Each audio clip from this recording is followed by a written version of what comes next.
3 of us got bumped up to first class. We couldn't believe our luck, and we took full advantage of everything that the upgrade had to offer. By the time we boarded the plane, we were drunk on free champagne and stuffed with croissants, pastries, and complimentary fruit. And that wasn't the end of it. The first flurry of snow fell as we ice skated in Central Park. As we passed a cathedral, one of the oldest in New York, a choir was rehearsing some of the most beautiful music I'd ever heard. We stood out on the steps, our breath fogging up the freezing air, and listened. Every time you turned a corner, it was like stepping into a scene from a movie. Yellow cabs, police sirens, funnels of steam pouring from vents in the road. We were having the time of our lives. We shopped, we walked, we laughed, and we drank. A lot.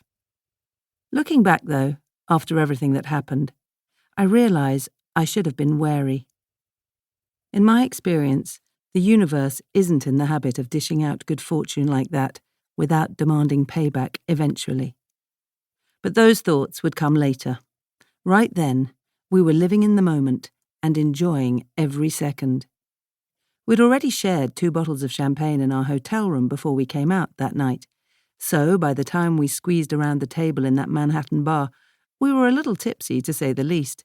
Not totally pissed, mind you. I'd say we were at the stage where we could find even the most mundane thing hilariously funny. "What can I get you, ladies?" A waiter appeared at the table, wiping away drink spills and flashing us his gorgeous smile. "How come all you Americans have such good teeth?" said Rachel, managing to keep her slurring to a minimum. The waiter flashed us another dazzling smile in response, and then he winked at her. "We should have a round of cosmopolitans," she shouted. "Yeah, that sounds perfect," I cheered in agreement. "What do you think, Liv?" I nudged her with my shoulder, and she gave me a small smile in response. "I don't mind. Order whatever. I don't think I'm going to be able to drink much more anyway." "Oh, really? Well, we'll just have to see about that," said Rachel. "Waiter, be a good man and bring us a round of Cosmos, please." "Coming right up."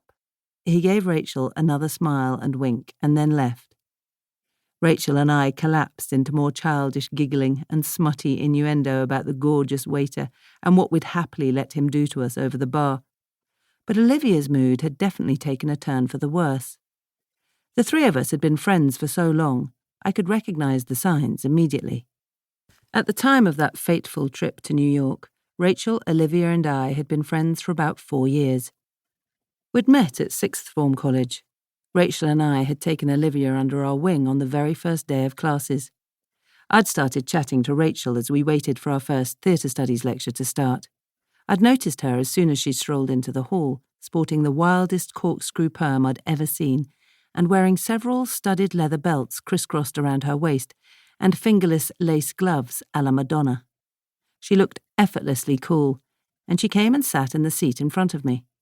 She pulled a folder out of her rucksack and started looking at the reading list we'd all been given. "Jesus, I thought theatre studies was going to be a bit of a doss, all improv and farting about on stage. Not this." She half-turned in her seat and waved the reading list at me. "Who's August Strindberg when he's at home, anyway?" I smiled and nodded. "I know what you mean. What with all this and then the reading for my film studies and English literature classes, I'll barely have time to eat and sleep." "I'm doing film and English too," she exclaimed, picking up her folder and bag and moving seats to sit next to me. "I'm Rachel." "Evie," I replied. "I think you and me are going to be best mates. I like your earrings, by the way. Very Susanna Hoffs." I smiled and touched the big red plastic hoops dangling from my lobes. I was flattered by the comparison. Back in 1989, I'd definitely been modelling my look on the lead singer of the Bangles, all fluffy auburn curls and too much dark eyeliner. We chatted away, comparing our favourite films, mine, Good Will Hunting, hers, Cocktail, and our favourite music. Turns out we both loved Madonna, so we had plenty to talk about. As we spilled out of the lecture theatre that first morning, engrossed in a chat about the demands of our A-level courses, we spotted a shy-looking girl across the other side of the foyer. "Did you see her in the lecture just now?" asked Rachel. "Yeah, she snuck in right at the last minute and sat..."